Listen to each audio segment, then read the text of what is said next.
Daniel.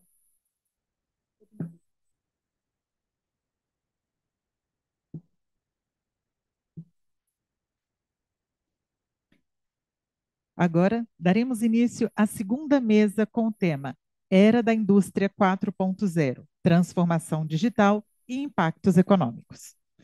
Convidamos a presidente da mesa, Valquíria Aparecida Assis, que é presidente do Corecon Minas Gerais, economista formada pelo Centro Universitário Newton Paiva, especialista em economia do trabalho e sindicalismo pela Unicamp e mestranda em desenvolvimento econômico pela Unifal. Foi presidente do Sindicato dos Economistas de Minas Gerais. Chamamos o mediador, Dione Cerqueira da Silva, coordenador da Comissão de Desenvolvimento Regional do Corecon DF, economista graduado pela Universidade Católica de Brasília, e atualmente economista da Federação das Indústrias do Distrito Federal e assessor da presidência na Federação das Indústrias do Distrito Federal. Convidamos agora os painelistas. Graciomário de Queiroz é diretor de Inovação e Desenvolvimento Tecnológico da Fibra, formado em Engenharia Civil pela UNB, é empresário do setor de construções desde 1968 e atua como perito judicial e extrajudicial pelo IBAP-DF. Foi vice-presidente do Clube de Engenharia do DF e do Sinduscom DF, além de conselheiro da FAP-DF. Segundo painelista,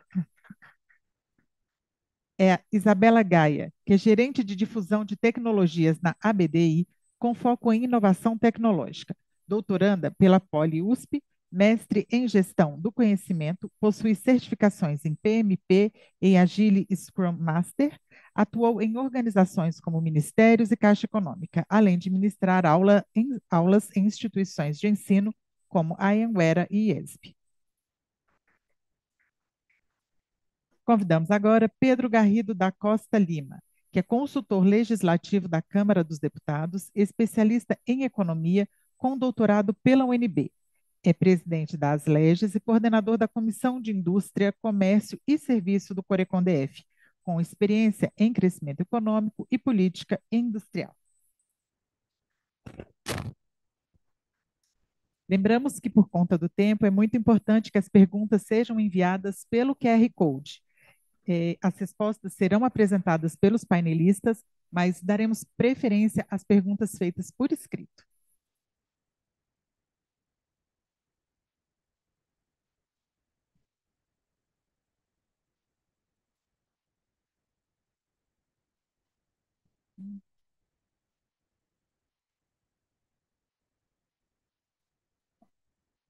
Com a palavra, o nosso mediador, Dione Cerqueira.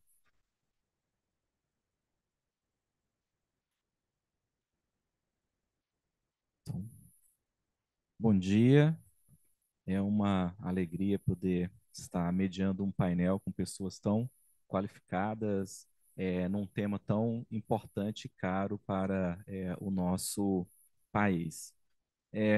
O nosso painel, um tema bem sugestivo, a era da indústria 4.0, né? Transformação digital e impactos econômicos, né? A gente, para chegar na indústria 4.0, a gente percorreu aí um longo período, né? Nós tivemos a primeira revolução industrial e ali você tem a utilização das máquinas a vapor, água e carvão pelo processo produtivo. E isso gerou a massificação da produção de bens, né, naquela ocasião.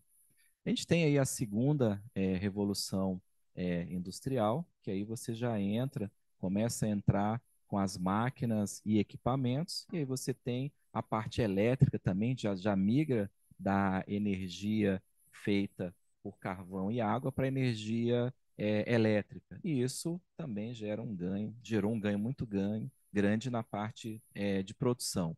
Aí você vem para a terceira revolução industrial, que aí a gente já começa a introduzir no processo produtivo algumas inovações, né? E isso também tem um ganho no processo produtivo, revolucionou o emprego e a forma de se gerar renda. E chegamos na quarta revolução industrial, né?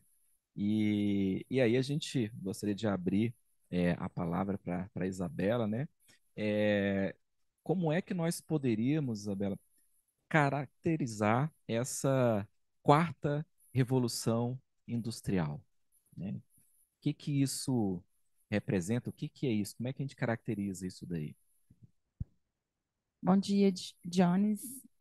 Cumprimentar todos os colegas aqui, cumprimentar todos os presentes. Antes de mais nada, agradecer o convite, parabenizar o evento, né? Eu trabalho na Agência Brasileira de Desenvolvimento Industrial, a BDI, e a gente tem realizado uma série de ações, né, de estímulo à indústria 4.0 há alguns anos, né, há mais de 10 anos. Então, assim, indo diretamente aí para a questão realizada para iniciar, né, o discurso aqui. Voltando um pouco, o conceito da indústria 4.0 é um conceito que vem aí, como eu falei, há 10, né? Começou lá na Alemanha, 2011, 2012, 2013, esse tema da indústria 4.0, onde foram apresentadas tecnologias naquela uma das maiores feiras, né, de equipamentos industriais de Hannover naquela época. E a partir de então começou toda uma discussão, né, não só do conceito da indústria 4.0 que nasceu na Alemanha, na Europa, mas também do conceito da manufatura avançada nos Estados Unidos, que também tem a ver com a adoção das tecnologias digitais no setor produtivo. E foi aí também, nessa época, que nós começamos, junto ao MIDIC, uma discussão, grupos de trabalhos, enfim, para a gente discutir como que essas tecnologias poderiam ser inseridas e aproveitadas, essas inovações no nosso processo produtivo, né? Então, a revolução, né, como o Jones falou, a gente tem as evoluções, né, hoje em dia a gente fala dessas evoluções da indústria 1.0, 2.0, 3.0 e 4.0, e essa 4.0, se a gente for olhar o conceito dela, ela está muito na questão das tecnologias digitais, né?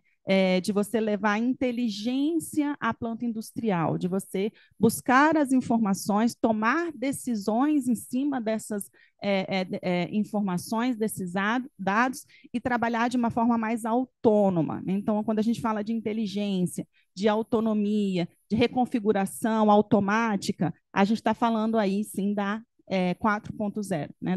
da revolução, da quarta revolução industrial, que é o 4.0. Mas hoje, né, de uma forma geral, a gente conceitua, digamos, o 4.0 como a implantação de tecnologias digitais na indústria, no processo produtivo da indústria. E aí, falando indústria, né, o industry nos Estados Unidos, enfim, é um conceito mais amplo, não só indústria de transformação, mas a gente tem o uso das tecnologias 4.0 no setor produtivo como um todo, entendendo primeiro setor e terceiro setor também. E aí a gente tem várias tecnologias habilitadoras que fazem parte desse conceito da tecnologia 4.0.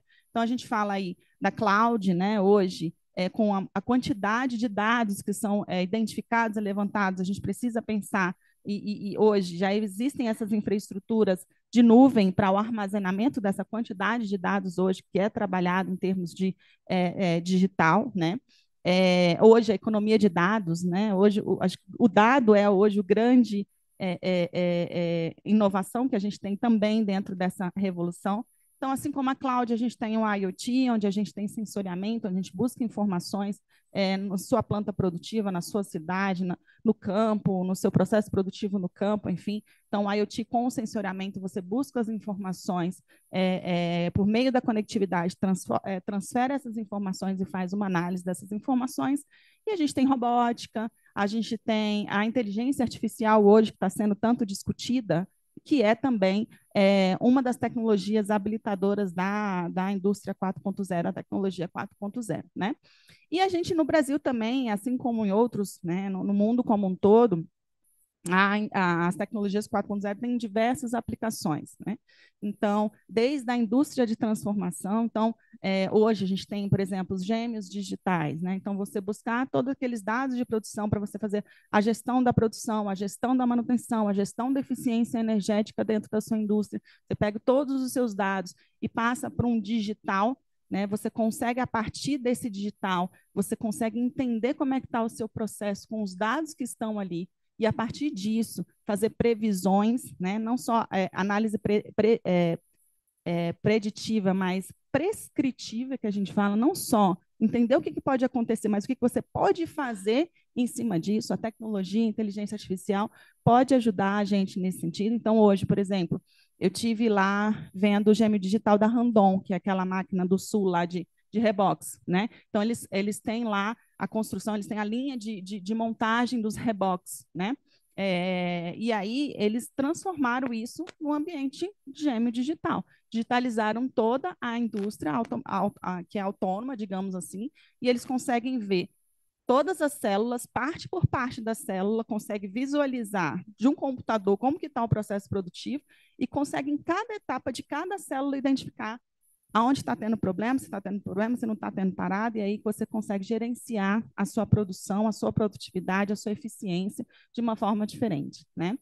E assim como a indústria, a aplicação na indústria, a gente tem aplicação no agronegócio, diversas tecnologias que a gente está usando, por exemplo, irrigação inteligente. Então, hoje, você consegue colocar sensoriamento embaixo da terra para identificar a umidade do solo, você consegue buscar dados meteorológicos, juntar tudo isso numa informação, numa base de dados, e a partir disso te orientar quando e quanto irrigar e disparar o seu sistema de irrigação de forma automática, né? Então, falando de tecnologia, a gente tem várias dessas tecnologias. Na área de saúde, tem sido revolucionária a questão da tecnologia, quando a gente fala de telemedicina, com essas questões da Covid, a questões de cirurgia robótica, a questão de diagnóstico, quanto que a inteligência artificial ajuda essa questão dos diagnósticos, né? E aí vai por várias verticais, cidades inteligentes, entre logísticas, cadeias, entre outras, né? Mas é claro que eu estou falando aqui da tecnologia, até porque eu sou tecnóloga, eu não sou economista, enfim. Estou falando da tecnologia, né? Mas a gente tem muitos desafios. Acho que no painel a gente vai ter oportunidade para conversar sobre essas oportunidades, sobre esses desafios da adoção dessa tecnologia. Não é simples, né? Tem a questão de custos de investimento, a questão de mão de obra, entre outras que eu acho que a gente pode discutir.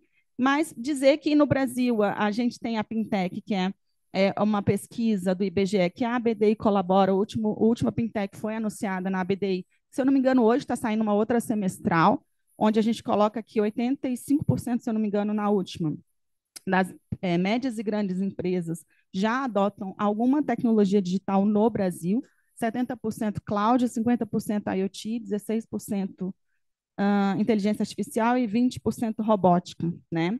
Mas quando a gente vai para pequenas, médias empresas, aí são outros desafios. A gente tem outros dados do próprio MIDIC que passa que a gente ainda tem 16% ainda das empresas digitalizadas, quando a gente considera um ambiente maior, né, de contexto maior.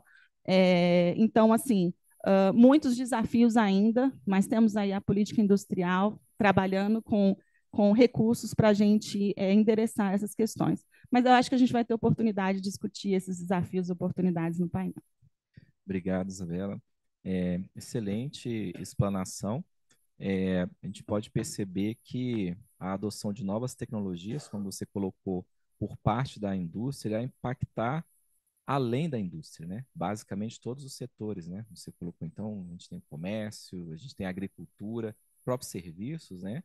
E isso acaba resultando em grandes desafios, né? No campo da própria indústria, no campo econômico, para poder mensurar esses impactos, né? O efeito multiplicador disso, né? Na economia real, e na parte regulatória, né? Então, a gente tem aqui um, um grupo de pessoas bem qualificadas para a gente poder trabalhar isso, né? Doutor Graciomar, como é que a indústria está vendo esse processo de indústria 4.0? Como é que o senhor pode trazer aqui para a gente uma visão do setor industrial acerca dessas novas tecnologias que foi colocado, né, pela Isabela?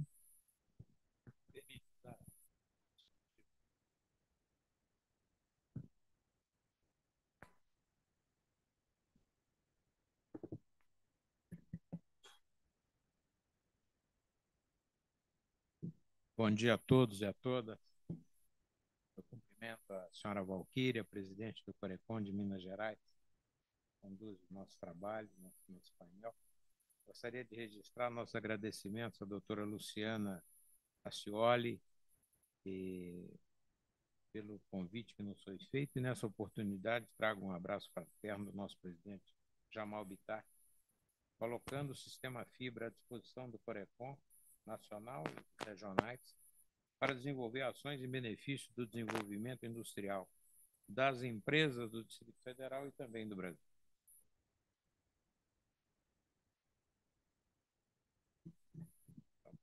Ok. Vejam, desde a primeira Revolução Industrial, a sociedade tem buscado, por meio de constantes inovações e aperfeiçoamento das tecnologias, aprimorar o desenvolvimento das indústrias. Ao longo da história, passamos por 3 grandes revoluções e agora vivemos o 4º período de transformação, denominado Indústria 4.0.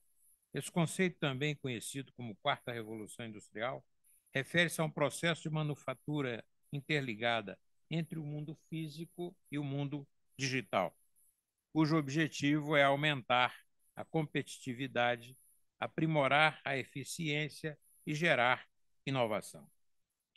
Acompanhamos ao longo dos últimos anos o impacto crescente das novas tecnologias, como a internet das coisas, a inteligência artificial, a robótica avançada, computação em nuvem. Essas tecnologias têm forçado as empresas a se reinventarem e o mercado tem exigido maior personalização de produtos, mais complexidade e qualidade, com custos mais reduzidos. No entanto, a adaptação a essas mudanças não é simples para todos.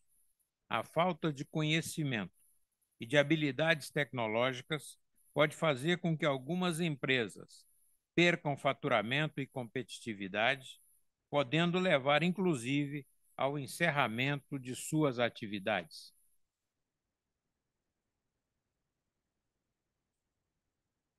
A indústria 4.0 é essencial para manter as empresas atualizadas e competitivas. O Brasil, com forte representatividade industrial, precisa investir em tecnologias voltadas à automação industrial para reduzir custos, aumentar a sustentabilidade e fortalecer a sua posição no mercado global. O governo do presidente Lula mostra a importância da indústria brasileira ao apresentar no início do ano o programa NIB, Nova Indústria Brasil, mostrando as principais ações políticas a serem implementadas na área industrial e de governança, necessárias para a geração de emprego e renda, além de tornar o setor mais competitivo. A Confederação Nacional da Indústria aponta que a indústria foi o setor com melhor desempenho econômico no 2º trimestre de 2024, registrando um crescimento de 1,8% no PIB industrial. Esse resultado mostra que a indústria brasileira tem um papel fundamental no desenvolvimento econômico, empregando cerca de 10 milhões de pessoas e contribuindo significativamente para o PIB nacional. A transformação digital, que é a integração da tecnologia em todas as áreas de um negócio, tem um papel central na indústria 4.0. Ela não só muda a forma como as empresas operam, mas também como entregam valor a seus clientes. É uma mudança cultural. A indústria 4.0 mexe, inclusive, com o nosso comportamento. Quem somos nós? Não só como fazemos ou o que fazemos, mas ela tem provocado também esse questionamento nas nossas famílias, nos nossos amigos, né? Quem somos nós e o que nós esperamos da vida? Falar de indústria 4.0 é transformar toda a mentalidade do negócio, colocando a inovação no centro da estratégia corporativa. Somente com uma boa gestão, uso inteligente de tecnologia e um foco contínuo em resultados, podemos garantir que a indústria brasileira continue a crescer e a ocupar seu lugar no protagonismo na economia global. Este encontro que hoje realizamos é mais um passo no trajeto da evolução, onde buscamos fortalecer ainda mais a colaboração entre os segmentos industriais, comerciais, de prestação de serviço, governos e academia. Juntos, continuaremos a construir um futuro promissor para o Distrito Federal, idealizado pelo presidente Juscelino Kubitschek. Muito obrigado a todos.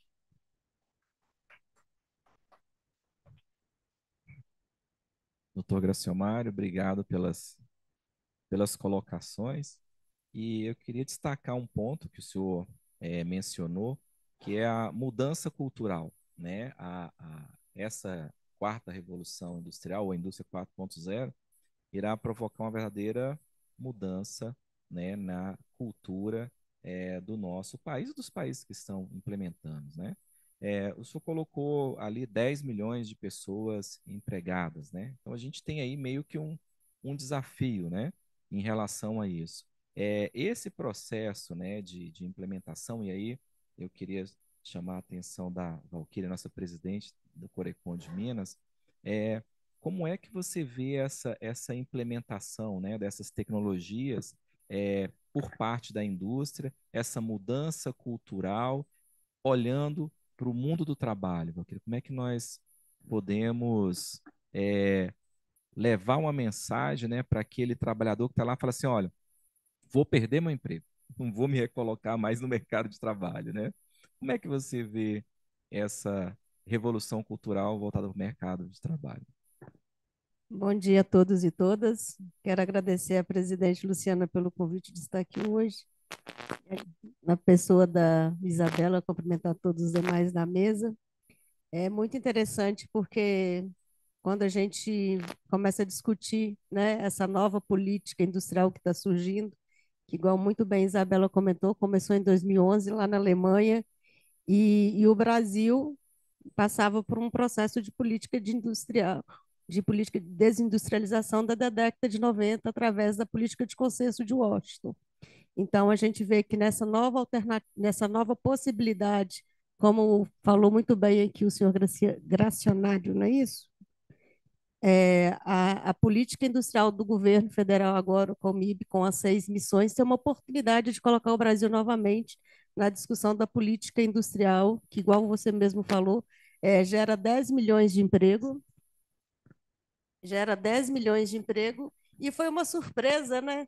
Ver a indústria crescendo no segundo semestre, que é um processo que a gente estava observando aí, o PIB vinha crescendo com o setor de serviço, do agronegócio, e a gente vê hoje a política industrial começando a fazer efeito, começando a gerar empregos também, porque o setor industrial puxa vários setores para a economia gerando empregos. E é muito interessante quando a gente vê essas novas tecnologias, a gente vê que primeiro surgiu o mercado dessas novas tecnologias e a gente agora precisa formar mão de obras para esse mercado que a gente ainda não tem. Então a gente está meio que andando, trocando roda do pneu do carro também, né? Porque qual vai ser esse novo perfil, né, do profissional, que a gente vê muito igual a Isabela falou, é o profissional de mercado de dados, é o profissional da tecnologia, é um profissional que ao mesmo tempo a gente ainda tem uma mão de obra que não está preparada para isso, que é aquele atendimento, e agora a gente está vendo aí também, né, os caixas sendo substituídos, os caixas humanos sendo substituídos automaticamente, como é que a gente vê, como é que vai ser um desafio para formar esse novo mercado de trabalho, sabendo que a gente tem um déficit de analfabetismo tecnológico muito grande. Até eu mesmo me pego. Acho que é todo nós, né? Porque é um momento novo para nós, né? Essa discussão da indústria 4.0, esse novo mercado de trabalho que está formando. Então, a gente vê também a possibilidade, como a gente observa, né, os sistemas S na formação do mercado de trabalho, que a gente está observando aí também, como a CNI, as FIENG, como eu sou de Minas, eu acompanho a FIENG. Tem formado, né, qualificado, tentando formar profissionais para esse novo mercado. Mas, assim, é um desafio muito grande. A gente precisa, inclusive, reformular os nossos ensinos, igual foi apontado já foi uma proposta que passou na Câmara dos Deputados para tentar formular um novo ensino médio para ver se adequa. Ainda precisa muita coisa ser melhorada, ser observada, porque qual o tipo de mão de obra que nós vamos precisar daqui para frente também. E a gente vê um novo comportamento da juventude também no mercado de trabalho. Eu tenho uma sobrinha de 10 anos, ela entende muito mais de tecnologia do que eu, porque é uma geração que já nasceu com esse novo formato de mercado de trabalho. Então, a gente tem observado que esse mercado de trabalho vai precisar um mercado de trabalho que ainda não existe, uma mão de obra que não existe, que está se formando, e a gente tem que acompanhar todos os dias as propostas de políticas públicas para esse mercado de trabalho, porque eu acho que eu senti falta isso no MIB, eu acho que não tem. É a formação de mercado de mão de obra. A gente tem lá 6 missões, mas eu acho que ficou faltando isso no programa de governo, aí eu posso estar de forma mais detalhada, uma política de governo para esse novo mercado de trabalho. A gente sabe que o governo federal tem uma atenção especial com a classe trabalhadora nesse momento, mas eu senti falta um pouco disso no plano de governo da NIB aí para o governo federal. Posso estar enganada, mas a gente precisa estar mais atenta nessa formação de mercado de trabalho. E é interessante também porque quando a gente vê da quebra dos paradigmas das novas tecnologias, a gente vê que a inteligência artificial ela já existia na década de 50. Então, a gente vê que a gente chega a discutir, é uma nova tecnologia, uma tecnologia que já existia, né? Porque a inteligência artificial ela já existia, como a gente ainda não tinha uma discussão de formação de dados para que ela continuasse realmente a se tornar útil para a sociedade, né? Aí na década de 90, com o www, que tornou uma revolução na tecnologia, a gente começou a passar a criar dados, passou a ter acesso a essas informações, e que através disso criou a IoT, que começou, né, a fazer a inteligência funcionar, e que hoje a gente também quase já não vive mais sem ela também, né? Então, assim, é um mercado de trabalho é um mercado de trabalho a ser explorado, que a gente precisa formar uma mão de obra, a gente precisa estar atento em formar os novos profissionais de economia, na verdade, presidente Luciana, o profissional de economia, como é que ele vai atuar nesse mercado? Então, a gente está sempre buscando uma alternativa de inserir os novos estudantes de economia também, a se inserir nesse mercado, aperfeiçoando, qualificando, ficarem atentos a esse novo formato na economia digital.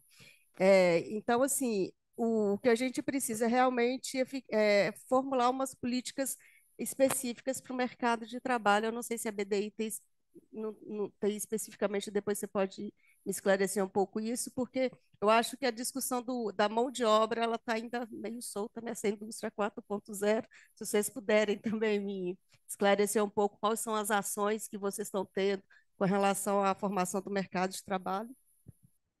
Muito obrigado. Levantou uma bola aí, né, gigantesca em relação ao mercado de trabalho, né? Antes da gente ouvir aqui o Pedro Garrido em relação a esse ambiente regulatório, a Valquíria colocou uma questão relacionada aos economistas, né? E aí eu queria voltar ali ao doutor Graciomário, como a indústria, doutor Graciomar, espera que os economistas possam contribuir com esse processo, né, de digitalização aí, ou da indústria 4.0. A colocação da senhora Valquíria com relação à capacitação, ela é muito importante e bastante oportuna.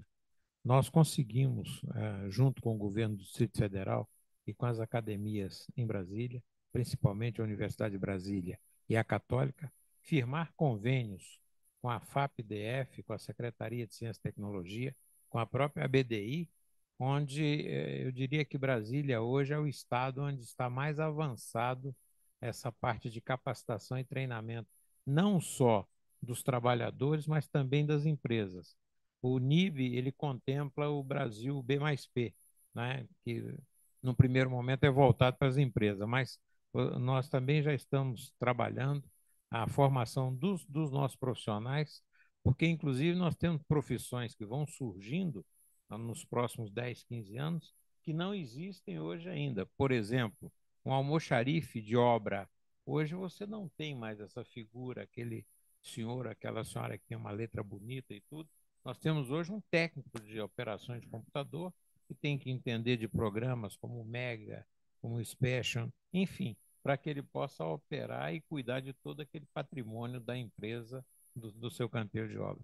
Nós temos aqui o Inovatec, que é um convênio firmado há mais de 5 anos com o atual governo, foi logo que ele tomou posse. Nós já capacitamos mais de 15 mil trabalhadores com recursos da FAP.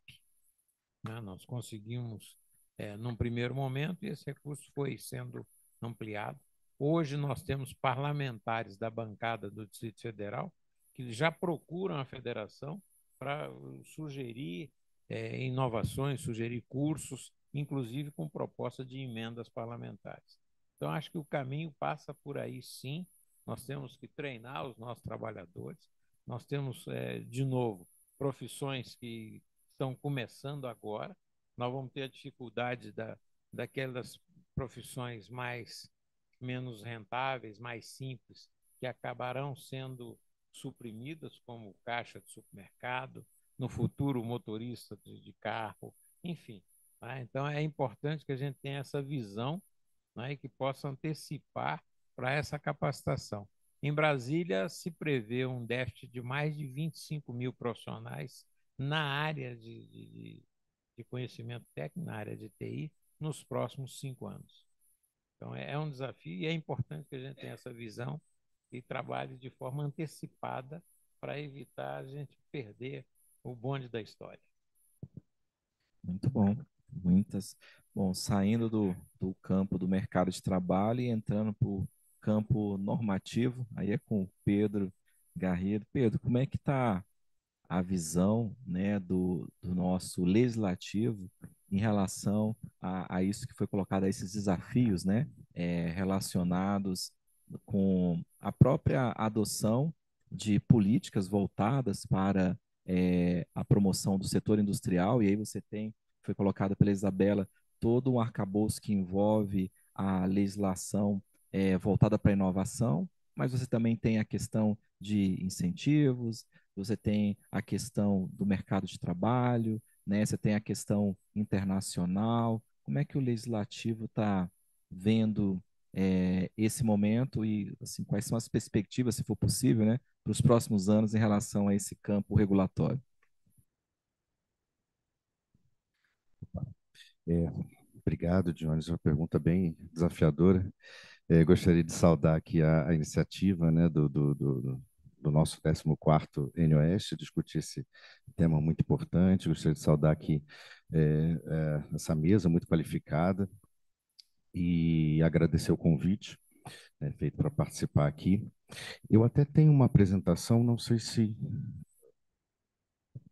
o pessoal colocou aí, na verdade era mais para me guiar um pouquinho, tentar não me perder nessa.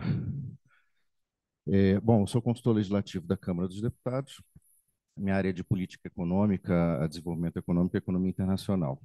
Eu atuo principalmente em temas relacionados à política industrial de comércio exterior.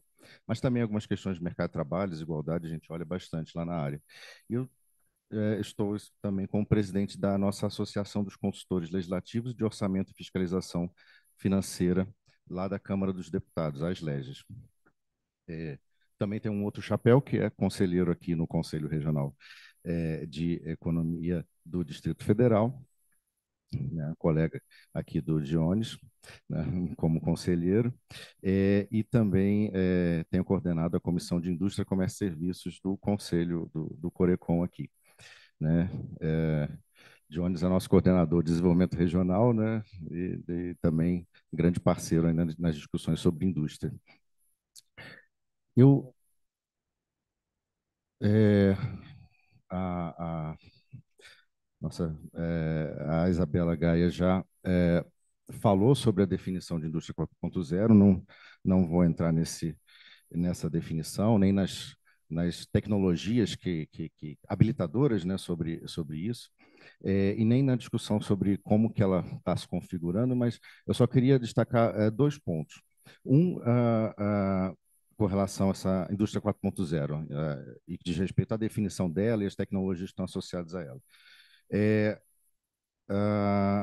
Ela cria ela borra um pouco as classificações entre indústria e serviços, aumenta a servicização, né? Então, as atividades industriais elas estão muito ligadas aos serviços de tecnologia da informação e comunicação, vamos dizer assim, e permite, ao mesmo tempo que permite uma customização, permite também ganhos de escala, que isso é muito importante para os economistas, e às vezes essas questões são vistas como uma contradição. Ou você vai customizar ou você vai ganhar escala. Então, ela permitiria isso, até em função de um estudo de professores da FRJ e da Unicamp, que lançaram para a CNI em 2018 ou 2017, agora não estou me recordando exatamente, eles, né, olharam o Brasil e viram que no Brasil tinha muito pouca gente já nesse período com essas tecnologias, utilizando essas tecnologias da indústria 4.0. A Isabela já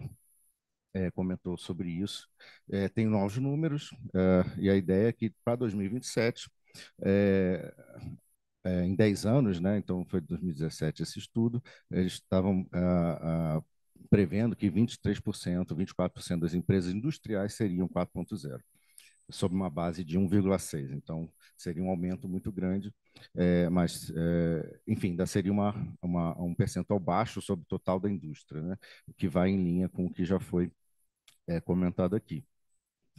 Mas não, isso daí é só uma... A McKinsey ela tem vários estudos sobre tecnologia. No caso, algumas das tecnologias, está meio difícil de ver aqui, mas era só para falar duas coisas. Da curva de aprendizado, que não necessariamente essas tecnologias elas estão todas no mesmo nível de utilização, de ganho de escala. Algumas que estão na base dessa curva, então, são inovações de fronteiras, ainda estão sendo pensadas, ainda estão sendo depois experimentadas num segundo nível, e só algumas que estão numa escala economicamente já viável sendo utilizadas, né? Então, nem tudo da indústria 4.0 está disponível, está exatamente ali para ser utilizado. Mas o que eu queria na mensagem aqui para vocês, para o nosso público aqui no NOS, queria chamar a atenção para um aspecto muito importante. O mundo inteiro está discutindo digitalização e políticas industriais. Somadas e se somam também a políticas ambientais. Às vezes é até muito difícil de você distinguir o que é realmente ambiental, o que é, na verdade, uma justificativa para você, por meio da transição energética, você reformular sua base industrial. Então, tem um estudo do Danny Roderick e outros autores, eles mostram que o número de políticas industriais tem crescido de maneira exponencial pelo mundo nos últimos 2, 3, 4 anos. Então, e a CNI já olhou esses dados e viu que a maior parte dessas políticas industriais estava nos países mais ricos. Eles estão se preparando para uma transformação tecnológica, energética, e estão à frente dos países em desenvolvimento nisso. Então, no consenso de Washington, né, a presidente Valkyrie já falou muito bem, eles diziam que não, vocês deixam o mercado agir, que o mercado vai resolver as coisas. Mas, né, em Washington, isso daí não é consensual, pelo menos não é o que é seguido, né? Então, subsídios, barreiras à exportação, subsídio de exportação, investimento direto, barreira de importação, estratégias de localização, acho que é uma questão importante, porque as políticas ambientais, as políticas de digitalização, Estados Unidos e União Europeia, não se quer avançar tecnologicamente de qualquer maneira. A ideia é avançar com produção local, em que você tenha a base produtiva dos robôs, dos chips, de todas as tecnologias que, como eu falei, tem a produção industrial, mas tem o serviço aliado. Então, até uma questão cara para os economistas esse learning by doing, ele está unido nessa base industrial e de serviços. E os países não querem ficar para trás nessa questão. No caso dos chips, os Estados Unidos já conseguiu sair na frente. A grande parte da construção recente de fábricas industriais tem sido incentivada fortemente por causa do Chips and Science Act, que tem medidas para serviços, para P&D e para produção de chips, né, de semicondutores. Então, isso deu um boom de construção de fábricas nos Estados Unidos, para ver como essas políticas, né, elas podem realmente ter um impacto muito forte em muito curto prazo. até brincando com os colegas do MIDI, eu falei, ué, não é possível que já dê tanto resultado tão rápido. Mas só a mudança da política industrial ela pode ter um resultado rápido. Claro que os Estados Unidos é um poder de fogo e uma capacidade diferente de países em desenvolvimento. E no caso do Brasil, a gente está passando, né, já foi falado aqui, por uma desindustrialização muito significativa. Tem um gráfico da participação da indústria no PIB, mas eu acho que talvez o mais relevante para a gente seja a participação da indústria brasileira no total mundial, no valor adicionado. O Brasil caiu pela metade, era 2, próximo de 3%, caiu para 1 e pouco por cento. Então, na indústria mundial, a gente está gerando menos valor. Né? Não está gerando não só menos valor em comparação a serviços, que poderiam aumentar por diversos outros motivos, aumento da renda e vários outros que os economistas também discutem, mas a gente está perdendo geração de valor industrial no mundo. Uma outra questão, né, enfim, isso faz parte de um estudo que a gente fez na Câmara dos Deputados, no Centro de Estudos e Debates Estratégicos, um livro que a gente lançou sobre retomada econômica e geração de emprego e renda no pós-pandemia. Mas, no caso, a gente estava discutindo toda essa gama de políticas industriais. E a gente tem uma forte... Aqui é um gráfico sobre saldo comercial, a gente tem um saldo comercial positivo em comida, produtos agrícolas, né, produtos minerais, mas a gente tem um déficit grande em produtos eletrônicos, em produtos de telecomunicações, que são justamente esses produtos que estão sendo discutidos aqui da nossa indústria 4.0, que fazem parte, mesclados com os serviços associados a eles, fazem parte dessas tecnologias habilitadoras para a gente fazer, para a gente realizar. E, somado a isso, não coloquei esse gráfico, somado a isso, a gente tem um aumento dos produtos importados, desses produtos da indústria 4.0 e outros. O nosso PIOL em químicos, mas a gente também tem farmacêuticos e vários outros. A gente tem um aumento dos produtos importados, tanto finais quanto insumos para a indústria, né? Insumos importados e produtos finais. E essa é uma questão que eu acho que tem que estar na nossa discussão sobre política industrial.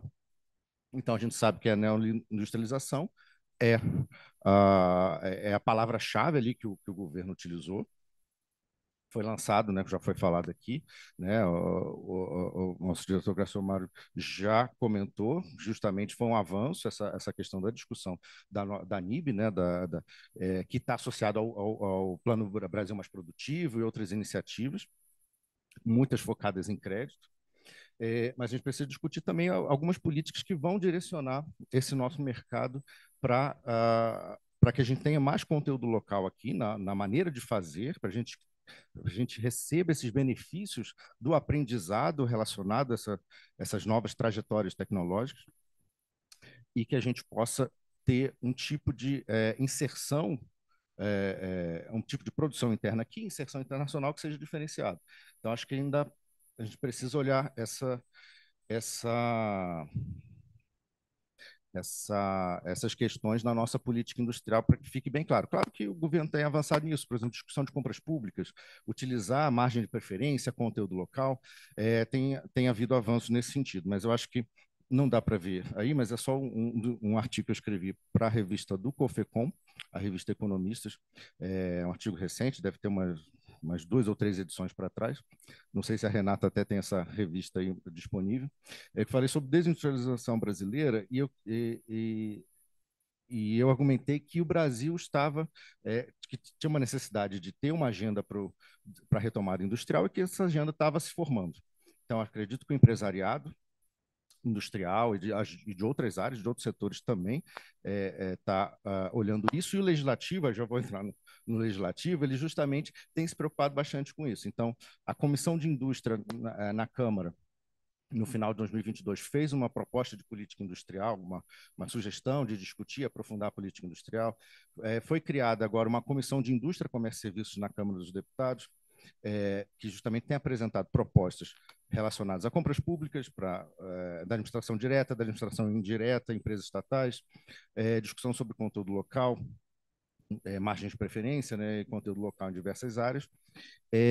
E também na Câmara dos Deputados, vou dar só um exemplo, depois no debate a gente pode discutir mais, a aprovação do PL 13 de 2020, que é justamente uma prorrogação dos incentivos e uma intensificação dos incentivos para semicondutores, no caso da lei de informática, relacionados à lei de informática e ao PADIS. Então, são elementos que acredito que o Legislativo tem tido cada vez mais preocupação em trazer para a nossa discussão. E já para finalizar e não tomar mais tempo do debate, a gente está aqui realmente numa corrida tecnológica e produtiva. Um estudo da UNCTAD, tem muito texto aí, mas vou resumir, um estudo da UNCTAD recente, ele fala que, olha, essas tecnologias verdes e de digitalização que são portadoras de futuro, né, que vão influenciar a economia mundial, elas têm uma capacidade imensa de crescer. Eles falam que representa um mercado de 1,5 trilhão e deve ir para 9,5 trilhões até 2030, só que os países mais ricos estão na frente dessa discussão. E uma mensagem da UNCTAD que eu acho que é central para a gente, e é uma discussão antiga dos economistas, mas quem começa primeiro chega primeiro na tecnologia. A história é que os últimos eles chegam em último mesmo. Então, porque eles se beneficiam da maior parte das rendas e do ganho de aprendizado com essas novas tecnologias. Então, e os países mais ricos, em função dessas políticas industriais que eu falei no início, eles estão justamente avançando nisso. No caso do nosso legislativo, tem algumas referências, e só para terminar, no caso do nosso legislativo, a gente pode discutir mais depois, o legislativo, acredito que ele está tendo uma crescente preocupação com isso, discutindo algumas questões, por exemplo, o hidrogênio, formas de financiamento à mudança energética, mas não necessariamente todas têm um viés que eu acho que é o das práticas internacionais, de você buscar uma produção local e você buscar incorporar cadeias produtivas que sejam relacionadas a essas novas tendências tecnológicas. Então, eu acho que fica isso como desafio para o legislativo e para a formulação de políticas como um todo, né? junto ao governo federal, junto às entidades empresariais, para a gente ter um quadro, voltar a mecanismos de planejamento que a gente olhe, não, essas determinadas tecnologias, o Brasil ele não só é capaz, como ele precisa a incorporar, porque senão a gente fica para trás nessa corrida tecnológica. Então, eu acho que é isso, uma articulação de setor público e setor privado para que a gente tenha um desenvolvimento econômico e social condizente com as necessidades do Brasil, de melhoria da renda, melhoria do emprego, inclusive, porque os melhores empregos estão nesses setores. Claro que alguns empregos vão ser perdidos, porque, por exemplo, a automação é isso, é você substituir justamente determinados empregos. Não necessariamente os piores empregos, às vezes os melhores empregos, né? Médicos, engenheiros, espero que os economistas não, mas médicos, engenheiros podem ser substituídos em função de aprendizado de máquina, inteligência artificial, diversos outros mecanismos aí existentes. Mas, enfim, a mensagem principal é essa. Muito obrigado. Obrigado, Garrido. E pelo que a gente percebe que existe um terreno fértil, né, para que todas esse conjunto de ações que foram colocadas aqui, mencionados por vocês, para que essas novas tecnologias sejam absorvidas, né, tanto pela indústria. O Garrido trouxe aqui, foi criada uma comissão de indústria, comércio e serviço na Câmara. Então, assim, tem um espaço lá dentro para se discutir isso, né? E uma questão que eu sempre procuro trazer e até provocar nas plenárias que a gente participa do NOeste, né? É a questão do economista, como foi colocado aqui, né? A gente olha na lista, né, Valquírio? Não está lá o economista, está o médico, está o advogado, contador, está todo mundo. E a gente tem, né, economistas que vão se formar, né, então, estudantes que estão vendo aqui o nosso painel e falam assim, bah, como é que eu posso me inserir nesse processo, né? E aí eu queria fechar aqui com um comentário, né, de vocês em relação a isso. Como o economista pode contribuir, ele pode se relacionar, né, com esse avanço das tecnologias, né? O que ele pode contribuir com isso daí, olhando aí de um aspecto mais aberto, né, para as outras áreas também, né, partindo da indústria 4.0, né? Então a gente tem um profissional, qual é o papel dele nesse processo, né? Nós ontem estávamos comentando, um grupo de colegas, assim, o economista ele precisa mensurar o efeito multiplicador disso, o efeito multiplicador daquilo, o efeito multiplicador daquilo outro, né? E é um profissional preparado, né, para atuar no mercado, prospectando, orientando, né? Outro dia conversando com uma colega, ela disse o seguinte, ó, o economista é aquele que dá conselho, né? Então ele tem um preparo para isso daí, né? Então, para a gente fazer essa última rodada, começar pela Isabela, que a Isabela não é economista, né, Isabela? Então, você falar de o que você espera do economista, depois do doutor Graciomário, o que a indústria espera do economista. Aí nós temos aqui a Valquíria, o que a Valquíria espera do dominador economista, né? O Garrido. Então, vamos lá. Bom, eu acho que o economista ele não está na lista, né? Porque eu acho que ele faz parte desse conjunto de habilidades e competências necessárias para o avanço da indústria 4.0, né? Então, hoje, quando a gente fala de ciência de dados, né, que está muito aí em alta, que é necessário para a gente trabalhar com. A gente está falando aqui de indústria 4.0, a gente está falando de coleta de dados, gestão de dados, de inteligência, né? E para isso você precisa ter dado, né? Não tem como a gente ter inteligência, conhecimento, informação se a gente não tem o dado, né? Então, quando a gente fala de ciência de dados, a gente está falando de um conjunto de habilidades, não só de tecnologia, né? Pessoal da área de tecnologia, mas a gente tem pessoal da área de matemática, a gente tem pessoal da área de estatística, a gente tem economista, a gente precisa de uma série de perfis juntos, né, para trabalhar essas questões e discutir essas questões da tecnologia e dos avanços da tecnologia. Então, eu hoje, lá na gerência, na ABDI, né, a gente não dá nenhum passo sem os economistas estarem com a gente, porque a gente precisa analisar para adoção, né? A gente vai discutir política de adoção de tecnologia. A gente precisa, por exemplo, no agronegócio, eu preciso entender quais são os perfis da adoção da tecnologia, como que está a questão da própria produção nacional da tecnologia. Então, preciso dos dados e das análises que o economista também vai me ajudar a trazer. Né? Então, a gente hoje faz análises baseadas em BI. Se não fosse um economista estatístico do meu lado, eu não conseguiria definir e indicar qualquer tipo de iniciativa de fomento que a gente for desenvolver dentro da ABDI. Né? Então, eu vejo que o economista, sim, um profissional que está alinhado, né, essa temática de indústria 4.0, né? Mas vejo desafios, sim, em relação ao desenvolvimento da mão de obra no geral, né? A gente tem várias iniciativas, né? Hoje, vários perfis estão sendo trabalhados nas universidades, mas a gente ainda tem toda uma questão técnica, toda uma questão de base que precisa ser trabalhada e toda uma questão de ponta que precisa ter trabalhado, né? Porque muitas vezes a gente tem aí os economistas nas universidades, a gente tem aí os tecnólogos, o pessoal da estatística trabalhando de alguma forma, esse termo da indústria 4.0 está sendo inserido na universidade de uma forma geral, né? Mas quando a gente fala do produtor rural que está lá na ponta, né? Da agricultura familiar, muitas vezes o que chega para ele é o Emater, é a assistência técnica, é o pessoal que está lá na ponta trabalhando no Sebrae, Senai, enfim. Então, só puxando o gancho de que a gente ainda tem muitos desafios, mas eu acho que a gente tem sim aí uma oportunidade, não só por conta da NIB, mas para o Plano Brasileiro de Inteligência Artificial, que foi lançado recentemente aí, que sim tem um eixo fundamental de formação, preocupação com isso, e que a BDI também está trabalhando nessas temáticas com projetos não só de extensionismo, mas também de capacitação.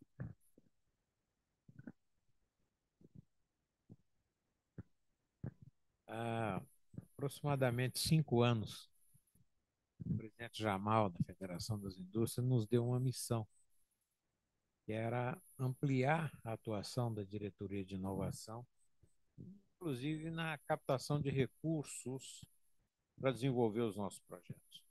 Eu pude perceber ao longo desses anos que falta a figura do economista em nossos projetos. E vou mais adiante. Eu sou conselheiro da FAP e, como tal, eu tive a oportunidade de acompanhar a destinação dos recursos da FAP ao longo do ano, ao longo dos anos. E uma grande parte deles contempla os professores de universidades com projetos pessoais. E poucos projetos são contemplados com o mestrando, o doutorando, economista.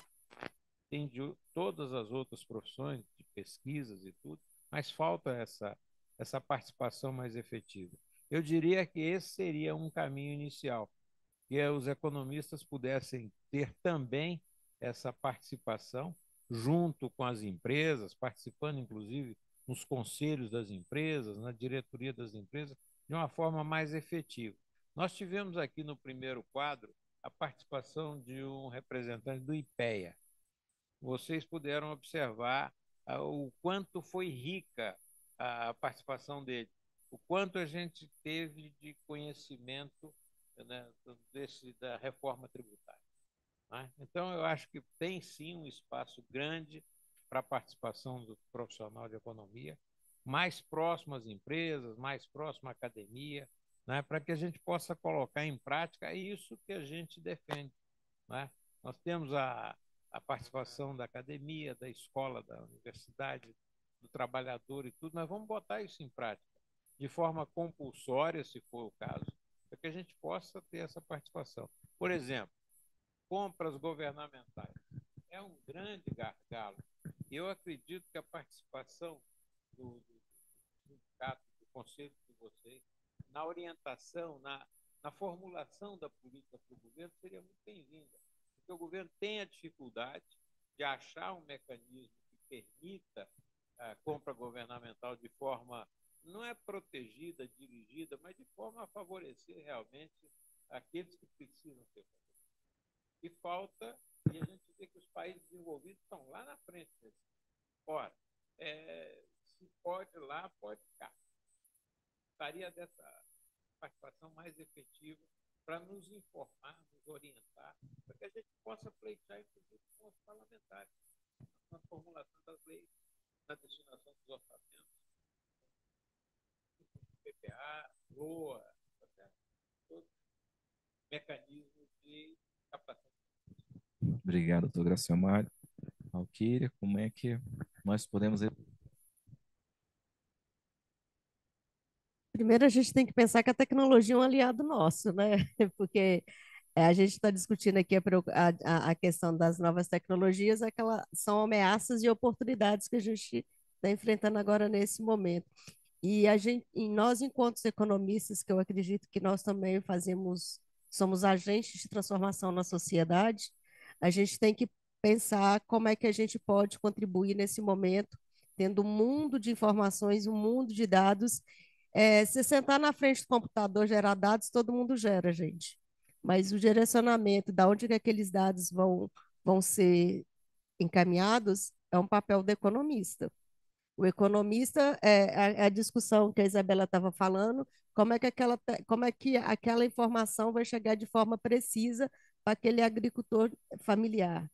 Então, essas políticas públicas, essas políticas também que são de iniciativa do setor privado, tem uma participação exclusiva do economista.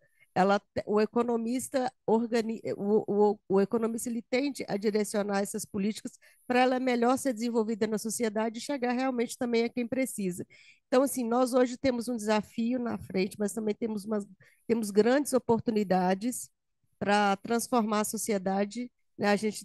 Há quem diz que a tecnologia ela pode trazer uma maior desigualdade, porque nem todo mundo tem acesso à tecnologia, infelizmente, isso é uma realidade, mas a gente vê que tende a mudar, espero, né, nos próximos anos, tendo esse avanço da tecnologia.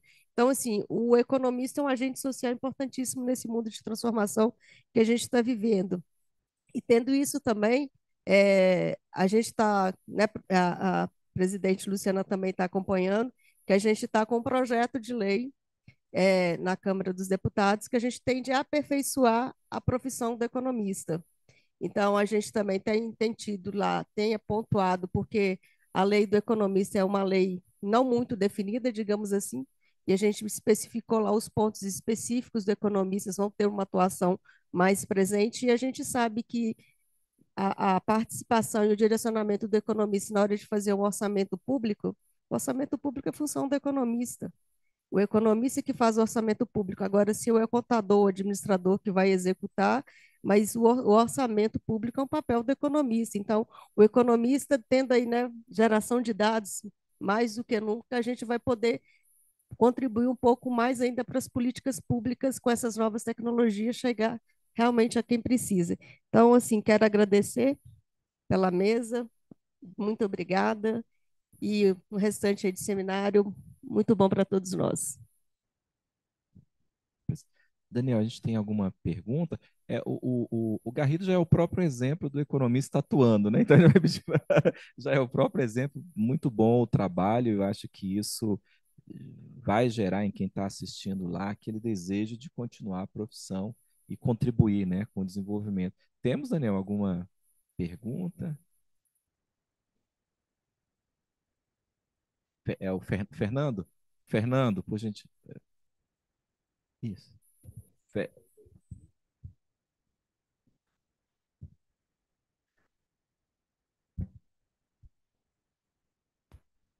Bom, eu sei que está adiantado da hora.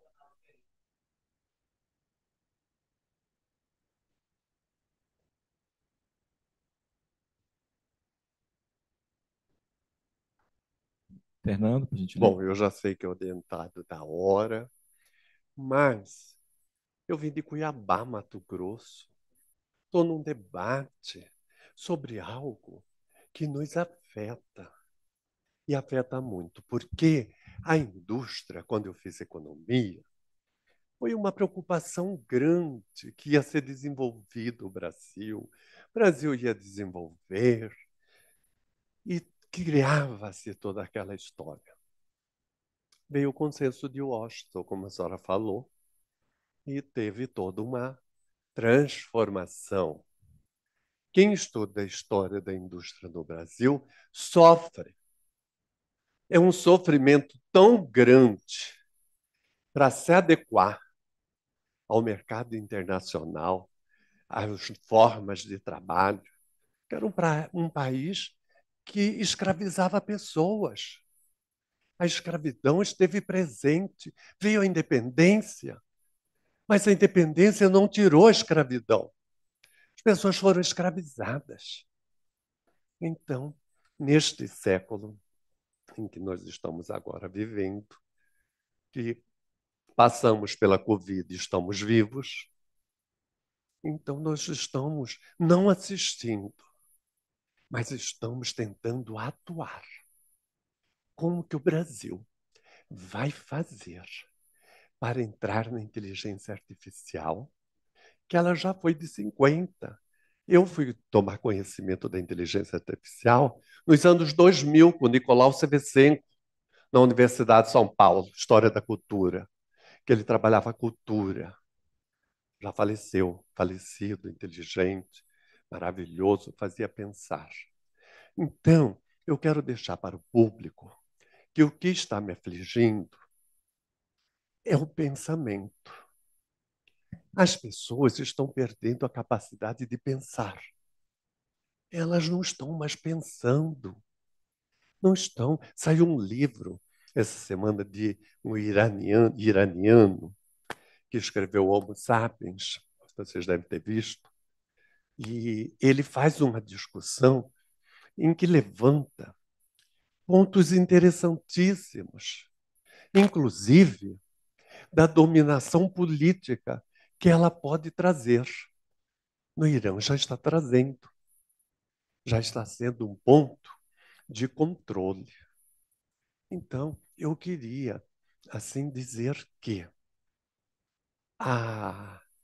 o desafio é grande, precisamos fazer uma revolução de lá de baixo, das crianças, do primário, até chegar nas escolas. Não vejo que as profissões possam ser afetadas, nenhuma. Por exemplo, eu fiz uma correção dos anais da medicina, que eu faço, eu sou sócio benemérito em Mato Grosso, da Academia de Medicina, e teve um congresso. E um dos médicos discutia justamente a telemedicina. E na telemedicina, ele colocava uma volta que será necessária fazer nos cursos de medicina para humanizar esses profissionais. Porque se nós não humanizarmos as pessoas, aí sim, e também não trabalharmos a capacidade de pensar. Mas tem muita coisa para falar sobre o que está nos afligindo e o que o Brasil pode fazer. Eu acredito no Brasil, sempre acreditei. Esse dia uma pessoa perguntou assim, mas você ainda acredita no Brasil? Eu acho que a pessoa estava me desafiando. Eu falei, sempre acreditei no Brasil. Sempre acreditei. Não quero sair do Brasil. Eu quero viver no Brasil. Agora eu quero ajudar o Brasil. E a economia pode ajudar muito, mas muito mesmo. Então, todas as profissões podem não perder, desde que elas se humanizem. E para fechar, eu li uma reportagem do Correio Brasiliense, que todos devem ter lido, que neste ano, em Brasília, há necessidade de 100 mil técnicos de TI. E ano que vem, o Brasil vai precisar de 500 mil. Vejam os senhores, o quanto esse dado é importante para refletir sobre o Brasil e sobre as providências que nós temos que tomar. Muito obrigado. Obrigado, Fernando. Obrigado pelas suas contribuições. Bom, eu queria agradecer, né, a Isabela, doutor Graciomário, a Valquíria, nosso amigo Garrido aqui pelo painel. A gente extrapolou um pouquinho o horário, mas muito obrigado a vocês, muito obrigado às pessoas que estiveram aqui, quem está assistindo a gente pelas redes. E volto a palavra aí para o Daniel. Perfeito. Eu ainda tenho algumas perguntas que o pessoal encaminhou, tá? Eu vou ler aqui o que o pessoal mandou por escrito. Qual o impacto da inteligência artificial nas atividades dos economistas no dia a dia? Quais os hard skills são primordiais em um economista desenvolver no cenário atual? Quais são os principais impactos econômicos da indústria 4.0 nas pequenas e médias empresas e como elas podem se adaptar à nova realidade para se manter competitivas? E, por fim, preciso trazer que a indústria 4.0 para os empreendimentos familiares, rurais, microempreendedores e empreendedores da economia solidária. E a última seria a agricultura não é geradora de inovação, mas é demandante e também de renda para financiamento dessas inovações. Então, seriam Tem essas. uma pergunta ali do colega. Bom, não sei se é bom dia ou boa tarde, mas estamos na continuidade aqui, né? Juan Carlos, economista de Mato Grosso do Sul. Eu trabalho há muito tempo com empresário, eu sou linha de frente. Tá? Eu tenho meus cursos também, todas minhas pesquisas, tudo lá. Então, eu queria dar uma ideia, né? Porque nós estamos falando aí de crescimento, desenvolvimento industrial. E o que o empresário reclama? Eu estou de linha de frente. Falta de mão de obra. Muito bem. Então, como eu queria dar uma ideia para a celeridade do desenvolvimento industrial, menor custo para o governo, o que seria o ideal a título de sugestão? O empresário, cada empresário conhece seu negócio. Ele conhece aonde que estão as, os bambambam, vamos falar do desenvolvimento, os melhores técnicos, tal. Ele faria um projeto, um pequeno projeto, por exemplo, pelo FAT. Olha, eu preciso trazer o cara da Austrália, o cara lá do México, dos Estados Unidos, tal, para fazer um treinamento. Eu preciso aqui de 10 pessoas. Eu pego no mercado de trabalho 20, eu faço um projeto, né?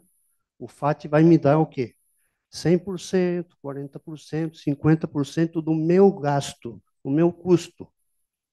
Eu vou pegar 10, as pessoas que estão fazendo o treinamento já vão ser empregadas, quem não ficar empregado vai ficar de cadastro de reserva. Ó, olha aí o mercado de trabalho.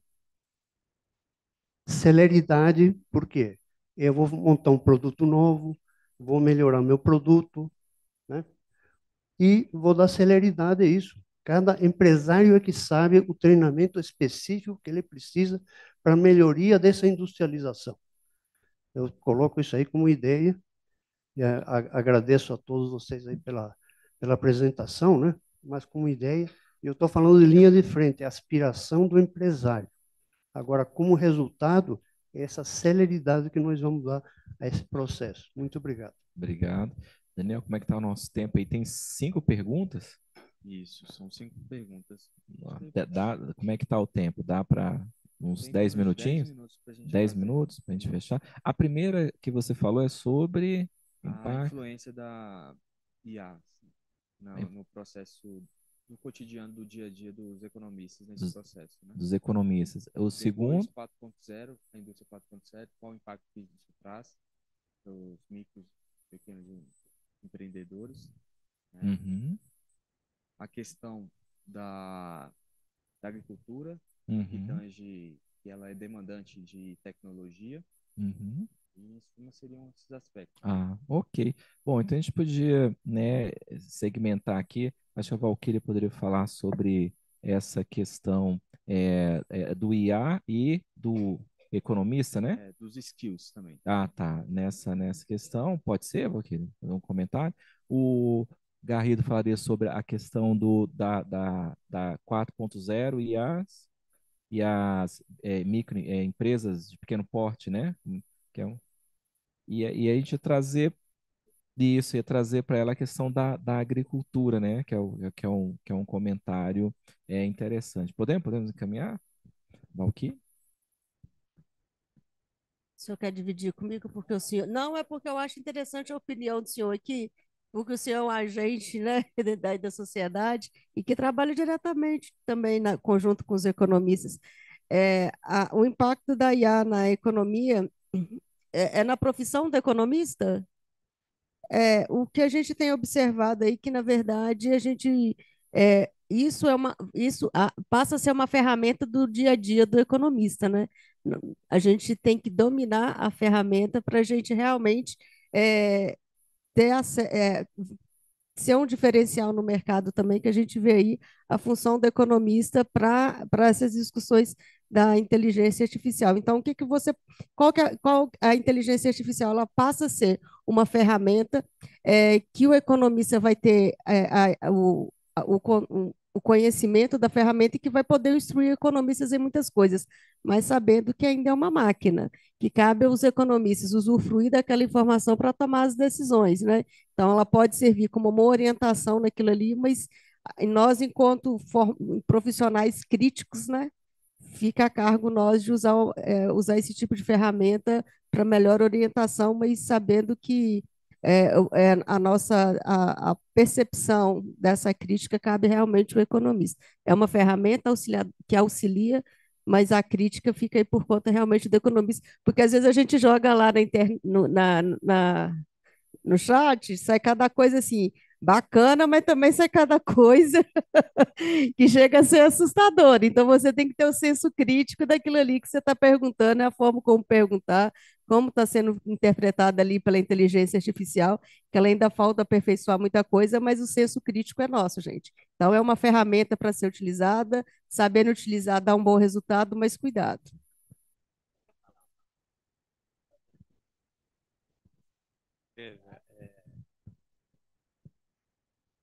eu acho que nós podemos ficar com o dever de casa para a finalização do 14º Enecom, né? Montar um grupo de trabalho, fazer um acordo de cooperação técnica entre as nossas federações, para a gente buscar aquilo que realmente é necessário, aquilo que a gente realmente precisa. O governo está aí, as necessidades estão aí. Eu acho que cabe agora a gente fazer um trabalho de como a gente pode contribuir para a solução dessas necessidades. E fica uma proposta para um acordo de cooperação, tá certo? Isso tem dado um bom resultado nos trabalhos que nós temos feito em Brasília. Nós temos, inclusive, um acordo com a BDI, que tem mostrado resultados. Já estamos aí 3 anos nessa parceria, né? 3 anos. E, recentemente, com a proposta do presidente de ampliar o convênio, quer dizer, é um sinal de que a BDI também ficou satisfeita com o nosso trabalho. Seria essa a nossa sugestão.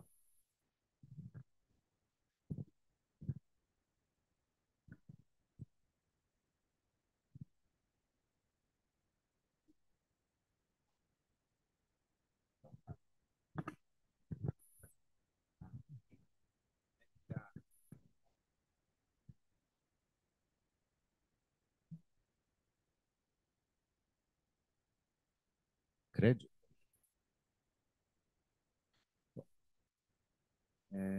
Bom, quais são os principais impactos econômicos da indústria 4.0 nas pequenas e médias empresas e como elas podem se adaptar a essa nova realidade para manter a competitividade? Perfeito. Não, muito brevemente, que a gente aqui está apertado no horário, né? Mas eu acho que o impacto para as micro e pequenas empresas ele é um pouco diferenciado, porque são empresas que têm, pelo porte,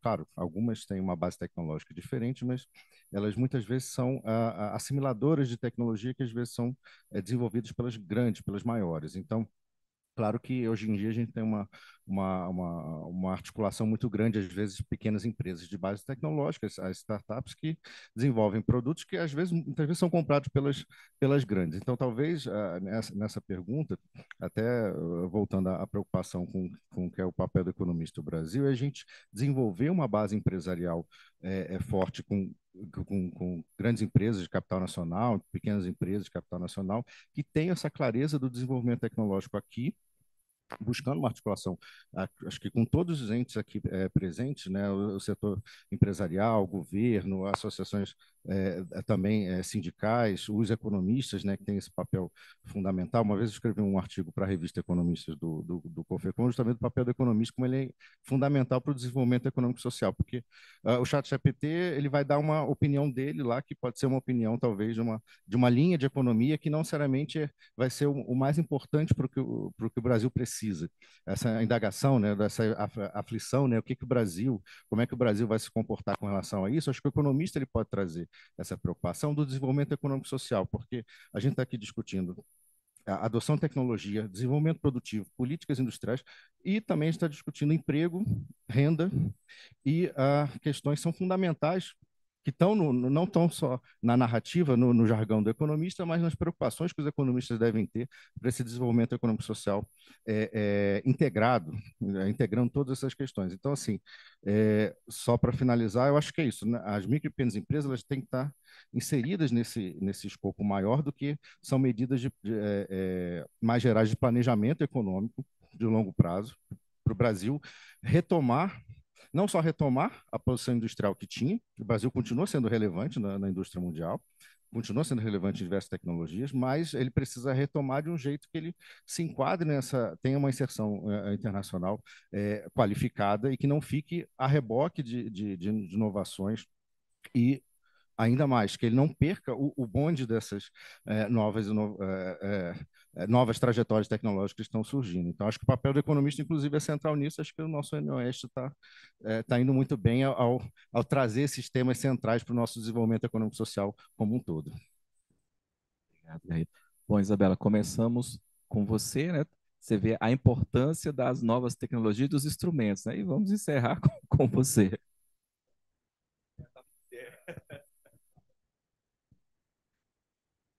Em relação à questão da agricultura que ficou comigo, né, para depois fazer as considerações finais muito rapidamente, a gente fez bom, a NIP, né, a missão, tem uma missão voltada para a agricultura, né, que a missão 1 é muito voltada para a mecanização da agricultura familiar, especificamente, mas tem a questão da agricultura de precisão também dentro da missão 1. Recentemente, a gente fez um estudo com os economistas lá da ABDI sobre essa parte de mecanização no Brasil, da agricultura, e a gente percebeu o seguinte, se eu não me engano, 66%, 70% dos nossos estabelecimentos agropecuários é de agricultura familiar. No geral, a gente tem apenas 11% dos estabelecimentos agropecuários com tratores, então a gente conseguiu identificar, a gente verificou nesse estudo a baixa mecanização que a gente tem em tecnificação da agricultura, especialmente na agricultura familiar, e aí a gente começou a tentar identificar quais são os motivos, né? E aí foi citada a questão do crédito, né? A importância do crédito para essa questão. A gente tem o Plano Safra, a gente tem o Pronaf, que é um plano mais alimentos, enfim, especificamente voltado para isso. De fato, existe uma demanda que precisa ser atacada. Agora a gente está aí com recursos elevados acima do passado em termos de Pronaf e tal. Mas o que a gente vê também é que às vezes o problema não é a falta do crédito, né? Quando a gente vai norte, nordeste, às vezes a gente tem outras questões que precisam ser discutidas, a começar pela renda, né? Pela falta de renda, pela falta de capacitação, pela falta de entendimento e da necessidade, às vezes, de incluir aquela tecnificação ali dentro da agricultura de precisão para aí sim gerar. A gente está falando dessas tecnologias para quê? Para gerar eficiência, para gerar produtividade, para gerar competitividade, mas muitas vezes falta o conhecimento, falta o acesso, enfim, por conta de renda, de qualificação, de entendimento, né? Essas últimas semanas eu fui visitar produtor rural aqui em Brasília, né? Fui no Gama, fui em Braslândia, fui em Vargem Bonita, enfim, e assim, a gente que trabalha com a tecnologia, consegue visualizar como a tecnologia pode ajudar em várias questões. Hoje eles têm lá, eles ficam ligando, gente, essa questão das mangueiras de irrigação e o quanto que eles perdem de água lá, porque eles não têm tempo para ficar desligando, é muito registro que eles têm que ligar e desligar, porque é uma pessoa que faz tudo na fazenda, entendeu? E aí, o que uma irrigação automática, de repente, podia ajudar aquele cara? Poxa, vamos fazer um trabalho com a Emater, vamos aqui no CIA, tem uma empresa que faz isso, vamos juntar, enfim, fazer um trabalho de demonstração, porque a gente no agro funciona muito isso, nas pequenas e médias funciona, você faz, demonstra, vê que deu retorno de investimento, né? O que ele vai economizar de água, de energia, vai ajudar a pagar aquele pequeno investimento que ele às vezes precisa fazer. Então, tem toda uma questão que precisa ser discutida, que vai além do crédito.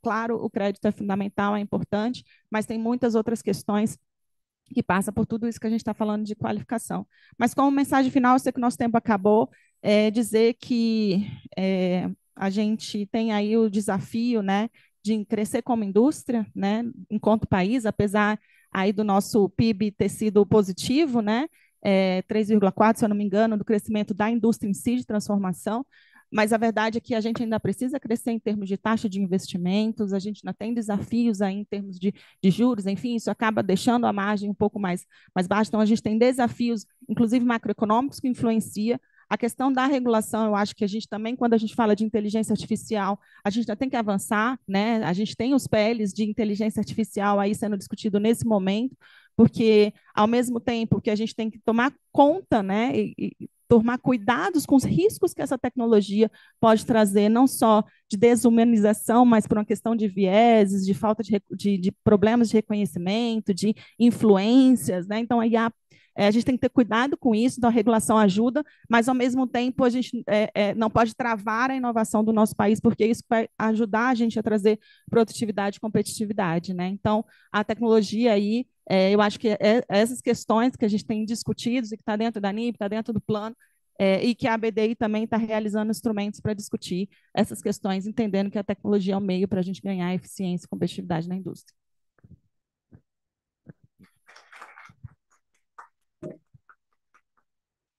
Bom, ao final da sessão, convidamos a presidente da mesa, Valquíria, para entregar os certificados de participação ao moderador Dionis e aos painelistas, seguindo o registro fotográfico da mesa.